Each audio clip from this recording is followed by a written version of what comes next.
1896 সালে হেনরি ফোর্ডের হাত ধরে অটোমোবাইল শিল্পের যে যাত্রা শুরু হয়েছিল তা বিবর্তিত হয়ে 1908 সালে মডেল টি-তে এসে এক বৈপ্লবিক রূপ লাভ করে।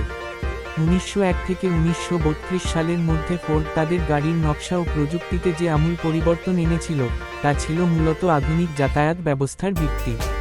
1932 সালের শক্তিশালী V8 ইঞ্জিন থেকে শুরু করে টুরিং কার, রোডস্টার বা কুপের মতো বৈচিত্র্যময় সংস্করণগুলো প্রমাণ করে যে একটি নির্দিষ্ট মেকানিক্যাল প্ল্যাটফর্ম ব্যবহার করেও মানুষের ভিন্ন ভিন্ন প্রয়োজন মেটানো সম্ভব।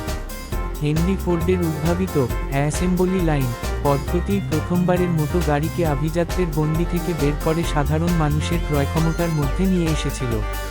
ফোর্ডের এই ঐতিহাসিক বিবর্তন কেবল বিলাসিতা নয়, বরং স্থায়িত্ব ও ব্যবহারিক উপযোগিতার এক অনন্য নিদর্শন।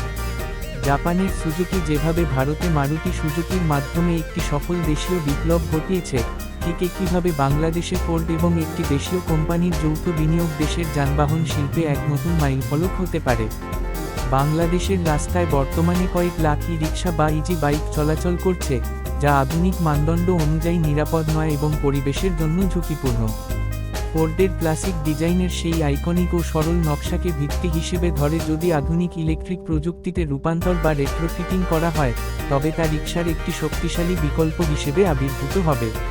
ক্লাসিক ফোর্ড মডেলের 4 চাকার মজবুত কাঠামো রাস্তার অধিক ভারসাম্য নিশ্চিত করবে, যা বর্তমানের 3 চাকার রিকশার তুলনায় অনেক বেশি নিরাপদ ও আরামদায়ক।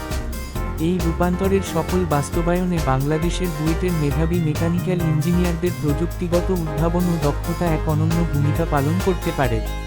যেহেতু এদেশের ইঞ্জিনিয়াররা মেকানিক্যাল ডিজাইন, কন্ট্রোল সিস্টেম এবং ইঞ্জিনিয়ারিংয়ে অত্যন্ত পারদর্শী, তাই তারা ফোর্ডের ক্লাসিক ডিজাইনগুলোকে স্থানীয় রাস্তার উপযোগী করে নতুনভাবে তৈরি করতে সক্ষম। দেশীয় কাঁচামাল ব্যবহার করে বডি প্যানেল, চেসিস ও সাসপেনশন ডিজাইন করার মাধ্যমে তারা উৎপাদন খরচ উল্লেখযোগ্যভাবে কমিয়ে আনতে পারেন। বুয়েটের ইঞ্জিনিয়ারদের গবেষণালব্ধ জ্ঞানকে কাজে লাগিয়ে হালকা ও টেকসই ম্যাটেরিয়াল ব্যবহার করলে এই ক্লাসিক কারগুলোর ব্যাটারি রেঞ্জ এবং স্থায়িত্ব উভয়ই বৃদ্ধি পাবে।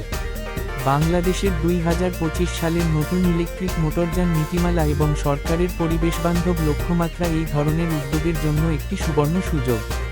ফোর্ড এবং স্থানীয় কোনো শীর্ষস্থানীয় প্রতিষ্ঠানের যৌথ বিনিয়োগে যখন দেশীয় মেধা কাজ করবে, তখন দেশে একটি উচ্চমানের ইঞ্জিনিয়ারিং ইকোসিস্টেম গড়ে উঠবে।